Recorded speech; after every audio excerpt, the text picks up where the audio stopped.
Expérientiel. Des récits qui inspirent. Des pionniers qui changent le monde. Expérientiel, le podcast du tourisme positif. Je vous invite à vous installer dans un endroit confortable pour découvrir l'épisode du jour. Bonne écoute. ¿Qué tal, Alexia? Buenos días, ¿cómo están? Muy bien, ¿y tú? Je vois que les bases d'espagnol sont là. Sí, muy bien, muy bien. Et après, ce que je sais dire d'autre, c'est una cerveza, por favor. Les basiques pour survivre dans un pays hispanophone, mais c'est parfait, il n'y a pas besoin de plus. Un petit gracias et on est bon. Exactement. Bonjour Sophie. Bonsoir François, bonsoir Alexia. C'est le soir chez vous. Nous ici, c'est 11h25, soleil, 32 degrés. Donc peut-être dans une autre ambiance, parce que je vois François avec une petite écharpe. Ah oui, parce qu'il faut dire qu'Alexia est au Mexique, à Mexico City. Et on s'est rencontrés par l'intermédiaire de Chloé Proust, que j'avais interviewée, qui est en Colombie, elle, et qui fait des voyages éco-responsables en Amérique du Sud. Et puis elle m'a dit, il y a cette fille, j'ai une copine, il faut que tu la rencontres, etc. Et puis on s'est connectés tous les deux. Et là, tu n'étais pas dans la ville, tu étais en campagne. Et puis on a passé Dans mon hamac. un échange incroyable. Ouais, tu étais dans ton hamac, tout à fait. Là, c'est plus pareil, là. Et puis on a passé un moment sympathique, etc. Et puis on s'est dit, il va falloir qu'on fasse quelque chose ensemble. Et donc nous voilà aujourd'hui. Alors ce que je te propose, Alexia, c'est de te présenter déjà. Eh bien, avec plaisir. D'ailleurs, Chloé qui nous rejoindra bientôt au Mexique. Là, elle est en Colombie, mais elle va venir très bientôt au Mexique. Donc, je suis très contente. Et merci à elle d'ailleurs de nous avoir mis en contact puisque c'est une très belle rencontre. Et Sophie, qui est une nouvelle belle rencontre aujourd'hui que je ne m'attendais pas. Moi, c'est Alexia. Je vis au Mexique depuis maintenant 8 ans et demi. Je me suis installée en fait avec Élise, mon amie et associée en fait avec laquelle j'ai cofondé Mexico. En fait, on est arrivé ici pour voyager après une petite période au Luxembourg et en fait, on a commencé à voyager dans le Chiapas. Donc, pour situer le Chiapas, en fait, c'est dans le sud du Mexique, à la frontière du Guatemala. Et en fait, on voyageait comme ça en combi sur les toits de petits combis. Et en fait, on s'est dit, mais non, mais en fait, c'est ça qu'il faut promouvoir. Les Européens, ils doivent connaître ces endroits-là, puisqu'à l'époque, c'est vrai que le Chiapas était vraiment pas connu du grand public. Les personnes avaient tendance à aller plus dans le Yucatan. Et en fait, c'est là où on s'est pris d'amour pour le Mexique. On s'est dit, mais en fait, c'est là où on a mis la première fois le mot aussi sur l'écotourisme, parce qu'on n'est pas issu de l'industrie du tourisme à la base. Et c'est là où on se dit non, mais on a envie de promouvoir ce genre d'endroit au plus près des communautés locales, dans des endroits plus authentiques. Et c'est là que petit à petit, Mexico est né. Voilà, ça fait son petit bout de chemin. C'est à 7 ans maintenant, Mexico, notre petit bébé. Et voilà, moi je suis toujours ici à Mexico City. Au printemps avec François et Sophie et très contente d'être là. Pourquoi tu es resté justement au Mexique? Qu'est-ce qui t'a touché dans la culture mexicaine? C'est là que j'ai envie d'être.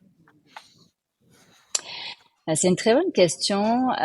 Moi, c'était vraiment un appel du cœur. C'est venu très progressivement, puisqu'en fait, il y a tout un changement qui s'est opéré en moi, en fait, en vivant au Mexique. En fait, quand on arrive, voilà, on est ici la culture française, on a des biais. Et quand on arrive au Mexique, il faut qu'on réapprenne à penser, à être, à appréhender en fait les aléas du quotidien. Et en fait, je me suis rendu compte ici que le Mexique m'a transformée, puisqu'en fait, j'ai absorbé un petit peu certains aspects culturels du Mexique et je m'en suis vraiment inspirée profondément. Et j'ai l'impression que ici, c'est ce que je te disais la dernière fois d'ailleurs, la première fois qu'on a discuté, et j'ai l'impression qu'ici, j'ai appris à être heureuse. Parce qu'en fait, les Mexicains, et moi d'ailleurs, quand je dis que je promeus le Mexique, je promeus aussi beaucoup les Mexicains. C'est moi, les Mexicains, ils ont drastiquement changé ma vie dans le sens où ici, j'ai appris à relativiser, à avoir une autre notion, un autre rapport aux gens, un autre rapport au temps, et être un peu plus aussi aligné avec ce que j'avais envie de faire. Parce qu'ici, en fait, bah, on en parlera un peu plus tard, hein, mais tout est possible.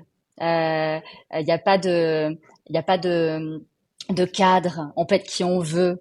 Voilà. Et les Mexicains sont, moi, ce qui m'a beaucoup inspiré chez les Mexicains et qui m'a fait me sentir plus heureuse et qui m'a beaucoup inspiré, c'est cette relation avec la mort, cette relation avec les aléas du quotidien. En fait, c'est là où j'ai compris que le bonheur n'était pas forcément relationné à quelque chose auquel on aspire. C'est une décision du quotidien. C'est comme aimer quelqu'un, c'est une décision au quotidien. C'est pas quelque chose qui va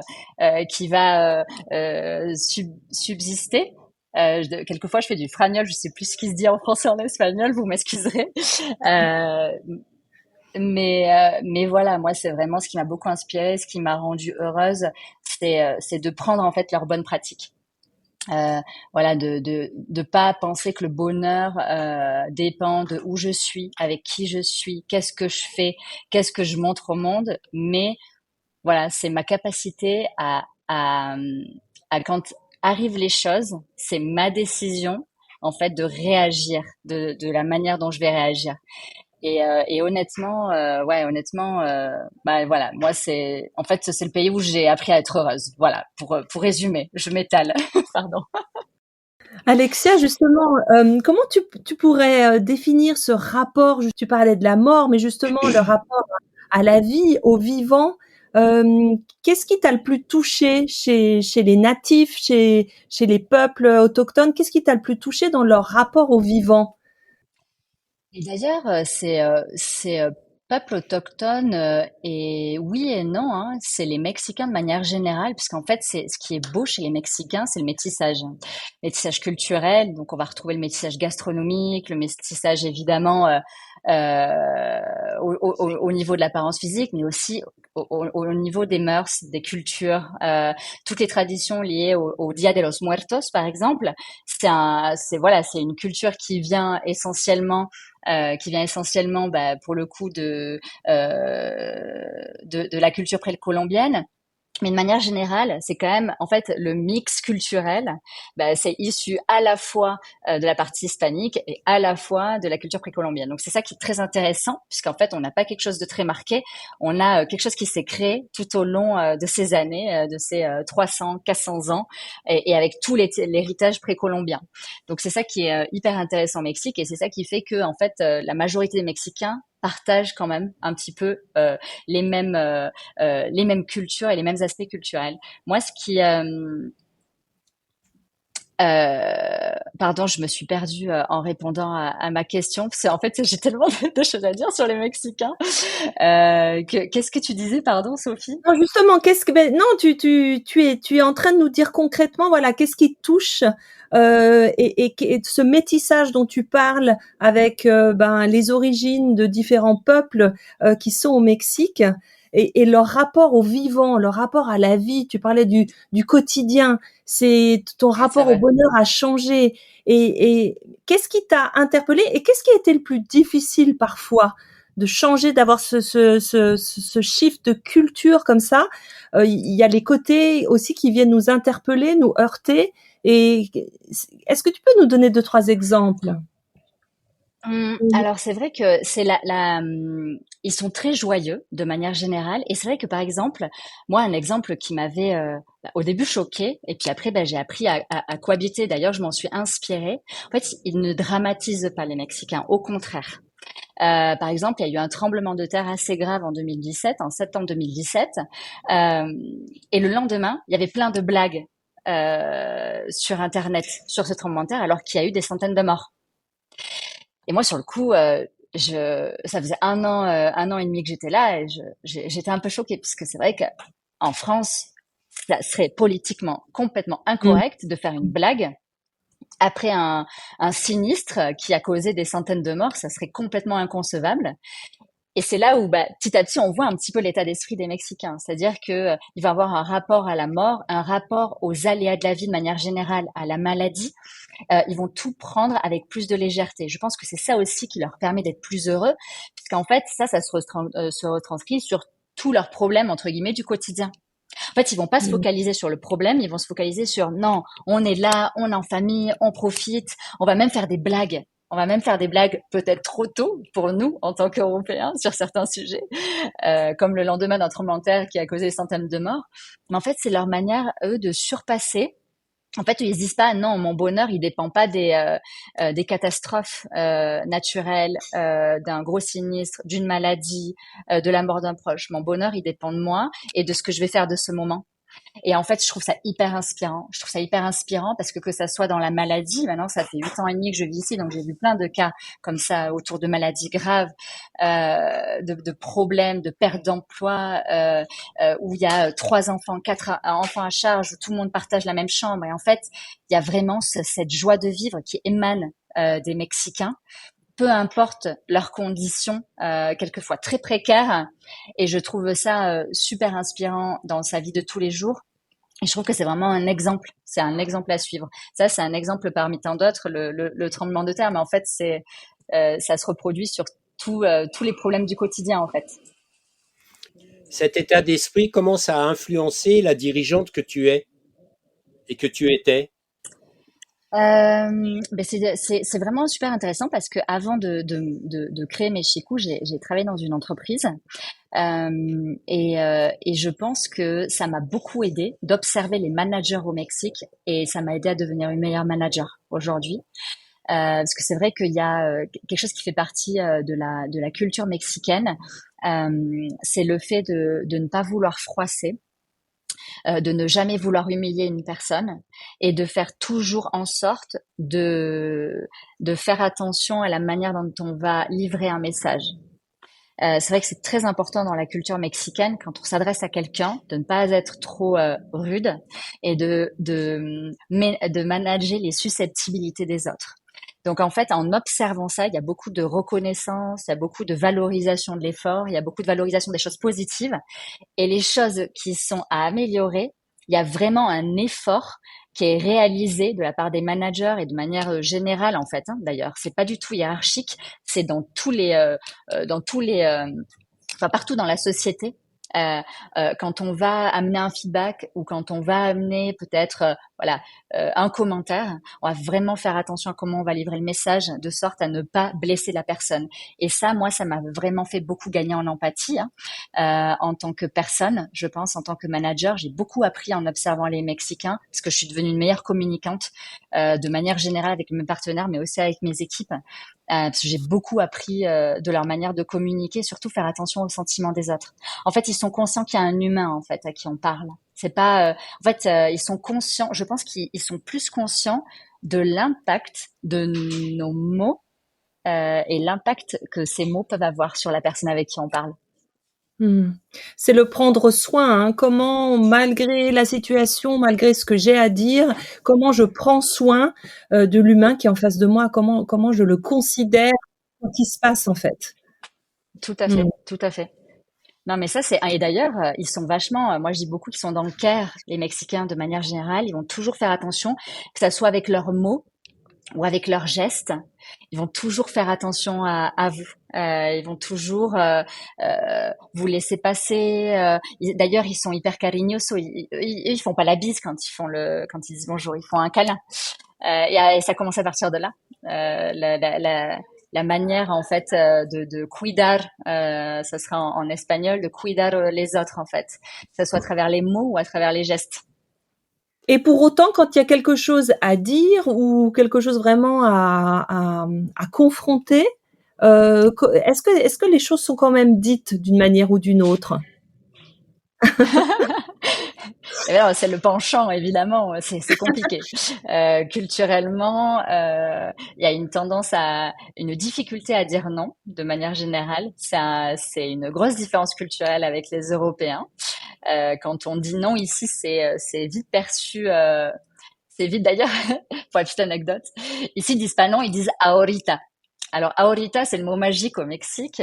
Le ahorita, il peut servir pour dire dans un petit moment, dans quelques minutes, dans quelques heures, Ou jamais. dans quelques jours, jamais. Et quelquefois, ils utilisent ahorita pour dire non. Donc, en fait, si vous proposez quelque chose dans la rue, je sais pas, pour vendre quelque chose, une bêtise dans la rue, les Mexicains vont dire ah, ahorita, ahorita, pour pas dire non, non, gracias. Du coup, oui, évidemment, ce penchant, ce penchant culturel, évidemment, amène à quelquefois la difficulté à la confrontation. C'est pas tant ancré dans la culture mexicaine. Mais je pense qu'il y a quelque chose aussi que je trouve hyper intéressant. C'est, en tout cas, moi, ce que j'ai appris ici, c'est la vulnérabilité. Moi, c'est vraiment quelque chose qui m'a profondément transformée. Parce que au Mexique, il y a beaucoup de cérémonies. Il y a beaucoup de cérémonies, donc des temazcal. Donc un temazcal, c'est une cérémonie où en fait on est comme dans je vais associer ça à un sauna, parce qu'en fait ils mettent des pierres volcaniques brûlantes sur lesquelles ils versent de l'eau. Il y a un chaman. En fait, il y a 4 portes. Donc sur les derniers, sur le vent, sur le feu, etc. Ça peut durer de 1h30 à 4 heures. Hein, donc c'est très dur émotionnellement, physiquement. Et en fait, dans la première fois que j'ai fait un temazcal, en fait, j'étais un peu bouleversée. Je savais pas trop comment réagir puisque j'étais avec beaucoup de Mexicains et les gens criaient, les gens pleuraient, les gens. Parce qu'en fait, c'est le temazcal. Ça représente en fait le ventre de la mère Terre. Donc en fait, c'est une cérémonie et en fait, voilà, c'est comme un espèce d'igloo. Si je dois le décrire, dans lequel on rentre, donc c'est obscur, donc il n'y a pas de lumière, donc c'est tout fermé et il fait quelquefois très très très chaud. Et en fait, le chaman chante, crie et incite les gens à se vider, parce qu'en fait, l'idée c'est de renaître à travers ce temazcal et de se faire une limpia, donc se nettoyer et renaître. Et en fait, j'étais hyper bouleversée puisque j'avais beaucoup d'émotions autour de moi. Et c'est vrai que bon, nous, en Europe, on est quand même assez pudique avec les émotions, parce qu'en fait, j'ai l'impression que dans notre culture, on nous a montré que les émotions, c'était négatif ou c'était faible, où il y avait une connotation où ça allait te faire perdre en crédibilité de montrer une émotion, quelle qu'elle soit, de l'énervement, de la tristesse en général, des pleurs. Et en fait, ça m'a vachement libérée de me dire, mais en fait, c'est ok d'avoir des émotions et c'est bien d'avoir un exutoire comme ça où on peut venir les lâcher, les vider, puis après on est un peu, on fait peau neuve quoi. Et ça fait partie aussi de mon chemin. Et on accepte cette vulnérabilité, quoi, à dire et à extraire ce qu'on a à l'intérieur, en fait. Ouais. Et de parler aussi librement. J'étais hyper surprise de cette facilité avec laquelle il parlait des choses. En fait, c'est tout ce qui nous rattache hein, en tant qu'humains. En fait, tous les humains, on a ça en commun. On a des difficultés dans notre vie personnelle. On a des pertes, des décès, des séparations, des mésaventures professionnelles, des déceptions, des trahisons. En fait, on a tout ça. On est tous vulnérables et c'est ce qui nous unit en tant qu'humains. Et c'est la chose qu'on va opprimer le plus. Alors que c'est ce qui nous connecte. Et en fait, quand on comprend que se montrer vulnérable et partager ces choses qui nous rendent humaines ne te rendent pas une personne plus faible ou voilà ou moins forte ou moins crédible. Mais en fait, c'est là où la magie se passe en fait, parce que tu te libères et tu te connectes beaucoup plus rapidement aux autres aussi. Et moi ça m'a vachement inspirée parce que ben voilà, moi j'avais tendance à être voilà, un petit peu dans ma petite carapace, à pas vouloir montrer mes petites faiblesses, mes grosses faiblesses aussi d'ailleurs. Et ça a été un très bon exemple. Et d'ailleurs, c'est libérateur. Et je pense que ça fait partie aussi d'un des éléments essentiels au bonheur. En t'écoutant, je ressens des vibrations à l'intérieur qui est incroyable. Et j'avais ressenti la même chose justement. Tu parles de cette expérience de Temasca, c'est ça? Temazcal, ouais. Temascal, et j'avais vu ça lors d'un documentaire, je ne sais pas si tu le connais, En quête de sens, qui avait été fait où c'était deux jeunes Ah qui avaient oui, tu me l'as voyagé. envoyé la dernière fois. Ouais. Et il y avait justement cette séance de chamanisme et il en parlait. Et à t'écouter, moi, je ressens une chaleur intérieure qui est impressionnante. Je sais pas ce que c'est très bizarre, mais ça me touche beaucoup et ça me pose la question. Je veux dire, justement, moi, quand j'enseigne dans les écoles et que je parle des émotions, déjà, c'est pas un sujet qu'on traite à l'école. Et quand j'en parle avec les Non. étudiants, c'est toujours un sujet qui intéresse. Parce que justement, on parle de cette carapace dont on a été formé au fil du temps. Et on se rend compte qu'au fil du temps, bah, ça devient un poids et qu'on a besoin de se libérer de ce poids émotionnel. Et je trouve ça très intéressant parce qu'à chaque fois que on touche ce sujet, eh bien, il y a toujours un étudiant, un élève qui vient et qui pose quelque chose d'extrêmement fort et profond. On sent vraiment que c'est une souffrance, une douleur. Et qui est deux personnes ou qui en est 40, il y a cette personne qui a cette capacité à poser ça au collectif, cette envie de partager quelque chose qu'il ressent au plus profond de lui-même. Et en t'écoutant, je pense que j'ai ressenti ça aussi. Euh, c'est important de parler de la vulnérabilité et de la reconnaître, et pas de la reconnaître comme étant une faiblesse ou un défaut, mais étant comme quelque chose qui fait partie de nous Mais oui. et qu'on doit intégrer, respecter euh, et accueillir même, accueillir, parce que moi je me souviens, j'ai fait un burn-out et quand j'ai fait mon premier burn-out, eh bien, bah, il y avait un sentiment de faiblesse et on n'osait pas en parler à cette époque-là, tu vois. Surtout quand en plus tu es dirigeant. Ah ouais, mais ça, c'est un sujet. Ah mais attends, mais moi, ça m'est arrivé la même chose. Sortie de Covid, donc je cravachais 7 jours sur 7. Il a fallu reconstruire les équipes parce que évidemment sur place au Mexique, on n'avait pas la chance d'avoir le le chômage technique, le chômage proposé par l'État. Donc voilà, on a dû reconstruire toute l'équipe de zéro avec un flux de tourisme très fort d'un coup. Donc ça a été très dur.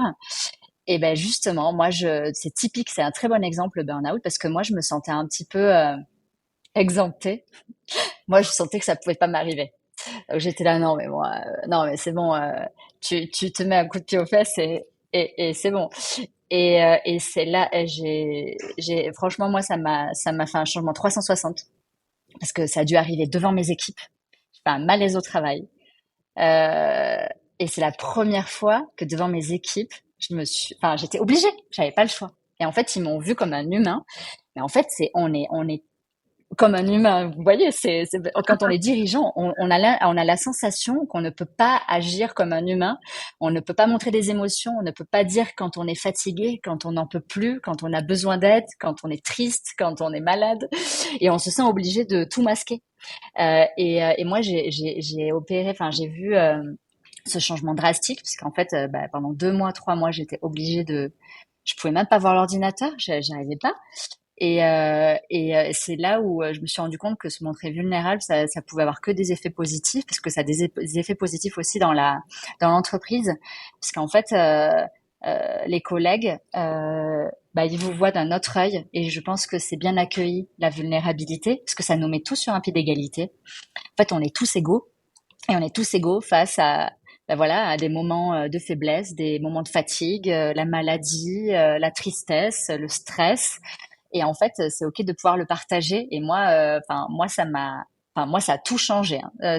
Quand j'ai fait ce burn-out et que j'étais obligée de me montrer vulnérable. Hein, ça a été malgré moi, mais ça a été un très bon exercice malgré moi. Et moi, je vois comment ça a changé aussi ma manière de mon rapport aux autres dans l'entreprise. Maintenant, j'ai beaucoup moins de difficultés à dire non, je suis fatiguée ou non, là, je préfère pas, j'ai besoin de me reposer. Alors qu'avant, j'étais incapable de le faire. C'est bien que tu parles de tes collègues de travail. Tu es dirigeante. Dernièrement, tu as fait un post justement sur LinkedIn de la manière dans laquelle tu t'engages auprès de tes salariés. Est-ce que tu peux nous en dire un peu plus justement? Et est-ce que ce burn-out, etc., a influencé aussi cette démarche? Ça s'est fait petit à petit. C'est vrai que pendant le burn-out, je me suis rendu compte, enfin, ça a vraiment augmenté. J'en parlais beaucoup avec Chloé d'ailleurs. Ça a augmenté moi mon empathie. C'est vrai que peut-être que avant mon burn-out, j'avais beaucoup moins d'empathie. Et en fait, quand ça m'est arrivé, je me suis rendu compte en fait à quel point on pouvait ne plus contrôler quoi que ce soit en fait quand ça nous arrive. Et je pense que ça a vraiment changé quelque chose en moi et de ma manière d'interagir avec les gens, mais surtout de sentir les gens. Et je pense que je suis devenue entre guillemets une meilleure dirigeante ou manager, je sais pas trop comment l'appeler, parce que je pense que quand on augmente son empathie, alors quelquefois c'est un petit peu exagéré parce que je suis un peu une éponge émotionnelle, donc j'absorbe vraiment les sentiments des gens. Mais je pense que c'est positif de manière générale puisque je fais beaucoup plus attention. En fait, cette empathie me force à me mettre en fait, dans les baskets de mes équipes et me dire, OK, est-ce que moi, je serais vraiment heureuse dans ces conditions-là? Enfin, qu'est-ce qui me remplirait ou qu'est-ce que je peux faire pour qu'en fait, ils soient vraiment alignés? Comment je peux les faire grandir? Comment je peux leur donner d'autres missions? Ou qu'est-ce que je peux faire pour améliorer leur situation personnelle? Il y a plein de choses qu'on a pensé, hein, acheter des livres une fois par trimestre, enfin faire des petits cadeaux comme ça. Enfin, il y a plein de choses qu'on essaie de mettre en place où voilà, on a plein d'idées. Mais voilà, moi je pense oui, effectivement que cette période, a fait grandement évoluer mon empathie. Et c'est pas que forcément dans les conditions de travail, prestation, c'est aussi dans notre manière d'interagir, dans la manière dont on va donner les feedbacks, dans la manière dont on va prendre en compte la vie personnelle des personnes. Moi, c'est vrai qu'avant j'étais peut-être un peu moins sensible parce qu'en France on nous l'apprend pas trop, mais comment la vie personnelle peut impacter le travail. Et en fait, en France, on a tendance à un petit peu gommer ça. Et c'est vrai que moi, je l'ai replacé beaucoup au centre de la relation que j'ai avec les équipes. Et oui, quand il y a quelqu'un qui a des problèmes de famille, voilà, il y a des tracas, il y a des préoccupations chez les enfants, pour les parents, ou voilà, ou chez les parents, quand il y a des maladies, des gens hospitalisés, etc. Bon on est hyper flexible. Rentre en France, tu travailles d'où tu veux, prends des jours. Enfin voilà, il y a pas vraiment cette rigidité. C'est vraiment moi là aussi sur cet aspect-là où j'ai vachement changé. Je me suis rendu compte qu'en fait, on était tous une personne en dehors du travail. Et que cette personne en dehors du travail, d'ailleurs, on est avant tout cette personne en dehors du travail. Et quelquefois, on a tendance à l'oublier. Mais en fait, avant tout, je suis Alexia. Et en numéro 2, je suis dirigeante. Mais avant tout, je suis Alexia. Alexia, qui a une vie personnelle, qui aime l'escalade, qui a un couple, qui a des problèmes, qui est triste quelquefois. Et donc, du coup, ça, évidemment, ça impacte sur le travail au quotidien. Donc en fait, au-delà des prestations qu'on propose, c'est vraiment aussi la prise en compte de la personne et de sa vie personnelle et comment ça peut impacter et comment nous on peut s'adapter dans la vie professionnelle. Tu parles de ta vision d'entrepreneur. Et est-ce que tu peux nous donner un petit peu plus de détails sur ta vision du voyage responsable, justement?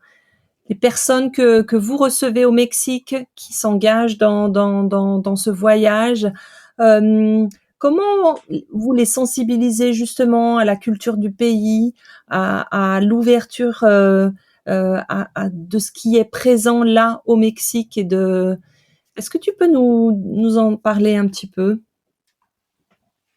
Alors dans le voyage responsable, il y a plusieurs aspects. C'est vrai que nous, depuis le début avec Mexico, naturellement, on s'est concentré sur la partie écologique.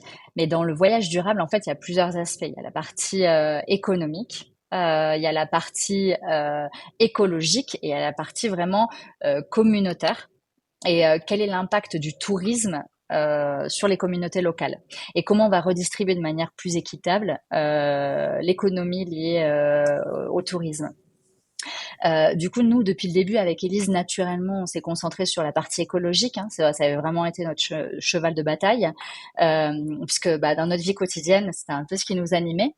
Voilà, on est végétarienne, on consomme, voilà, on achète On achète au granel. Donc, comment vous dites quand on achète en bocal? On amène son bocal et on remplit le riz, les pâtes.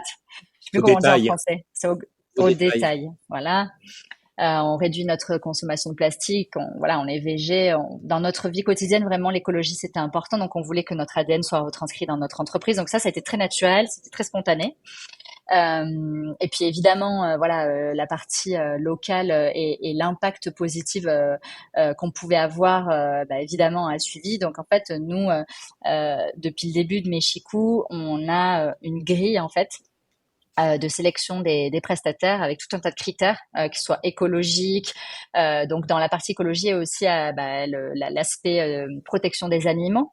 Parce que c'est évidemment un pan important de la partie durabilité, et aussi si voilà, est-ce que c'est un hôtel, est-ce que c'est une grande chaîne. Donc nous on travaille avec aucune grande chaîne par exemple, on travaille avec aucun all inclusive. Nous ça c'est notre no go. Chacun place le curseur un peu où il veut, mais nous, c'est vraiment ça, c'est non. Ça, c'est non. Évidemment, les animaux en captivité, c'est non. Et nous, en fait, ce qu'on essaye de faire depuis le début, c'est sensibiliser et proposer des alternatives. C'est vrai que nous, au Mexique, on a tendance à beaucoup nous demander soit les delphinariums ou le all inclusive. Donc, en fait, c'est là où il faut qu'on arrive avec un argument. Donc, pourquoi nous, on le propose pas et qu'est-ce qu'on vous propose à la place? Donc, j'aurais tendance à dire que dans 80% du temps, on arrive à les convaincre, et dans 20%, on n'arrive pas à les convaincre. Et dans ce cas-là, on leur dit qu'ils se le réservent par leurs propres moyens, mais en tout cas par nous, ça sera pas possible. Donc voilà, nous, ce qu'on essaye, alors c'est toujours un peu la difficulté sur les voyageurs, puisqu'on est là pour en tout cas, nous, notre mission et notre vision, c'est de transformer et d'équilibrer le plus qu'on peut en fait l'impact des voyageurs sur le territoire mexicain. Et nous, on essaye en fait d'inciter à rendre. C'est-à-dire que c'est vrai qu'on consomme beaucoup. On vient au Mexique, on consomme, on profite, on consomme les ressources. Mais qu'est-ce qu'on donne au Mexique, nous, en tant que voyageurs? Qu'est-ce qu'il a, enfin voilà, à part l'aspect économique, qu'est-ce qu'on peut donner, qu'est-ce qu'on peut apporter? Donc nous, c'est vraiment ce qu'on essaye voilà, d'apporter aux voyageurs. Et c'est vrai que c'est là où il y a toujours la question. D'ailleurs, j'ai vu un post de Van Taille la dernière fois intéressant sur ce sujet. Est-ce qu'on doit accepter un voyage de golf, par exemple, qui est un désastre écologique? Et j'ai trouvé le post de Van Taille intéressant parce qu'en fait, il se questionnait sur, OK, avant je disais non, mais en fait, est-ce que ce voyage de golf pourrait pas être une opportunité pour transformer ce voyageur et l'inciter à voyager de manière différente? En fait, c'est toujours un peu tricky cette question. Jusqu'où notre mission va? Qu'est-ce qu'on doit accepter sous couvert de transformer les voyageurs et qu'est-ce qu'on doit refuser pour rester aligné avec nos valeurs intérieures? Parce qu'en fait, moi, si je vends quelque chose avec laquelle je suis pas alignée, après je suis pas à l'aise en fait, ou alors il faut qu'il y ait une contrepartie. OK, mais du coup tu vas faire deux jours de volontariat. Mais voilà, c'est une question très intéressante en fait. Voilà, où on place le curseur? Et qui sont ces voyageurs alors qui viennent te voir? On a beaucoup de familles. On a beaucoup de familles. C'est vrai que le Mexique est une destination idéale pour les familles, quelle que soit la région. Mais bon, voilà, particulièrement la région du Yucatan qui est très complète. On a beaucoup aussi de lune de miel, puisque voilà, le Mexique c'est romantique. Il y a plein encore de petits trésors cachés.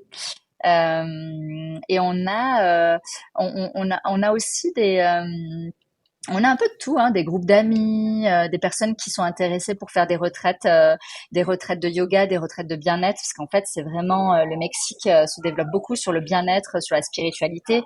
On a déjà eu des voyages vraiment autour de la spiritualité, que ça soit dans la région de Oaxaca.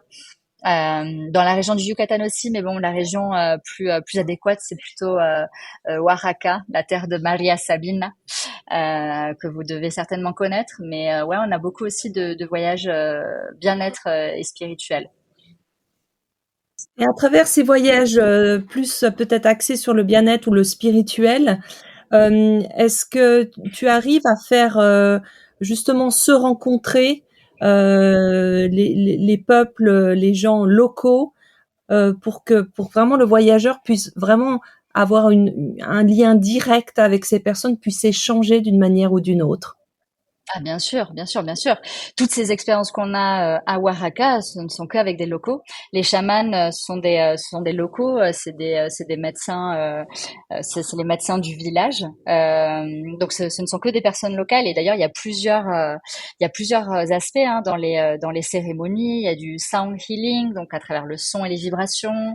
Il y a Temascal, mais il y a aussi des cérémonies, des limpias. Ça peut être avec du peyote. Ça peut être avec des champignons, et ça c'est un savoir-faire ancestral préhispanique et c'est que avec des locaux.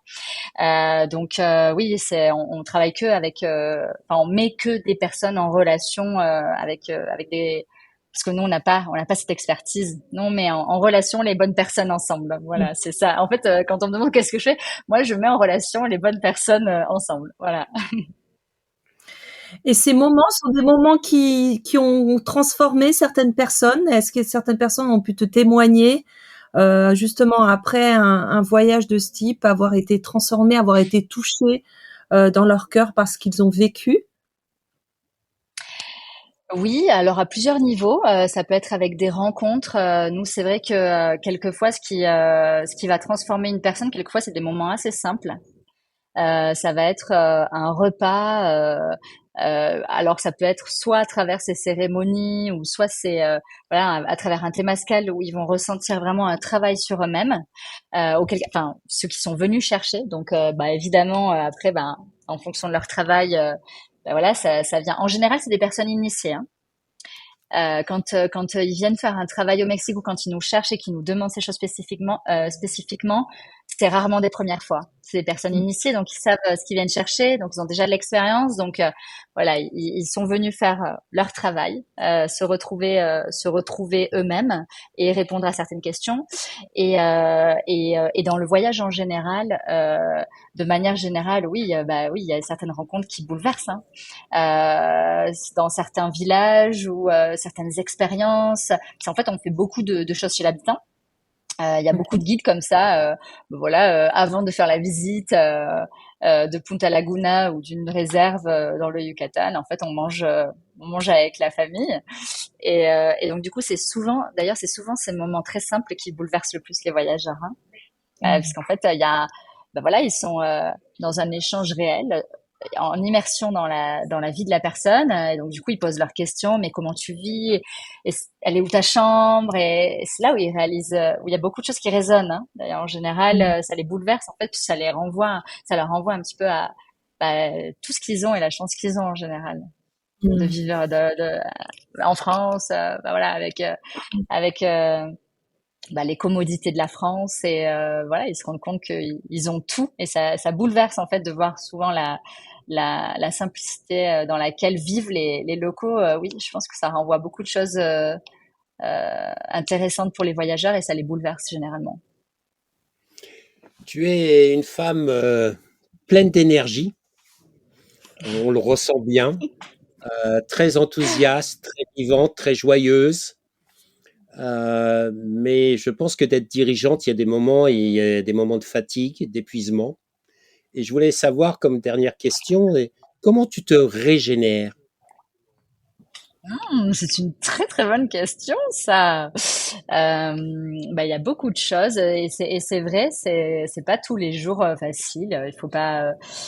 Il faut pas voilà mentir, dire oui, c'est facile tous les jours. En plus, moi, je suis quelqu'un de très énergique, donc quelquefois, je me rends pas compte, mais je livre beaucoup d'énergie. Et quelquefois, moi, je m'auto-fatigue. Hein.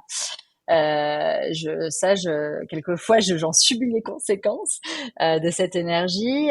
Moi, alors, comment je me ressource en grimpant? Ça, c'est ma grande passion qui m'a été transmise par ma maman, qui était guide d'escalade. Et du coup, c'est vraiment l'endroit où j'arrive à faire le vide. Et moi, en fait, pour me régénérer, j'ai besoin de faire le vide. J'ai besoin que mon cerveau se mette en pause. Donc, en fait, l'escalade c'est ma méditation active. C'est le seul moment où je suis tellement concentrée sur mes mouvements, sur bah, la sécurité, parce que je grimpe en falaise. Donc sur pas tomber, sur faire attention, sur mon corps, sur mes mouvements, qu'en fait c'est le seul moment où j'ai la capacité de faire le vide. Donc du coup vraiment éliminer le bruit, et c'est ça qui me permet de me régénérer, de camper, de voyager, de me déconnecter de tout appareil digital. Ça, c'est ma meilleure manière de me ressourcer. En général, je pars camper, je me mets sur mode avion et je reviens après pour de l'énergie encore pour 2-3 mois. Mais oui, en général, c'est ça. Ouais. En fait, c'est de la connexion avec la nature qui me permet de me ressourcer. Alexia, merci beaucoup pour ce moment très riche, très sympathique avec toi. Si j'étais à côté de toi, je ferais comme la tradition mexicaine. Je te prendrais dans mes Un bras et je abrazo. te ferais un gros câlin. En Un tout cas, gros merci. abrazo. Un gros Bah abrazo. merci à vous deux. Merci à vous deux de m'avoir invité sur en tout cas pour parler de ce sujet hyper passionnant. Enfin ces sujets, le Mexique, la spiritualité, le bonheur, l'entrepreneuriat, que des sujets qui me passionnent. Merci beaucoup de m'avoir donné l'opportunité de discuter avec vous. C'était un vrai plaisir. Et merci pour ce bonheur que tu transmets, c'est palpable. Et ça donne très envie d'aller voir. Est-ce que tu as envie de venir au Mexique du coup? Oui. Est-ce que c'est mission accomplie? Oui. Bah écoute, tu es la bienvenue Sophie. Mais je veux bien m'engager. Oui. Et mi casa, et comment diraient les Mexicains, tu vois, pour clôturer, je trouve c'est une belle petite phrase, c'est mi casa es tu casa. Tu viens quand tu veux. Muchas gracias. À bientôt. Nous espérons que cet épisode vous a été enrichissant et que nous avons pu semer des graines d'inspiration et d'action pour vous accompagner dans votre démarche vers un tourisme à impact positif. Pour continuer l'aventure expérientielle, nous avons besoin de votre soutien. C'est très facile. En laissant une note positive sur notre podcast, en partageant sur votre réseau ou en faisant un don sur notre page Tipeee. Pour rester au courant de toutes nos dernières actualités, suivez-nous sur notre page expérientielle sur LinkedIn, Instagram ou Facebook. À bientôt sur Expérientiel, le podcast du tourisme positif.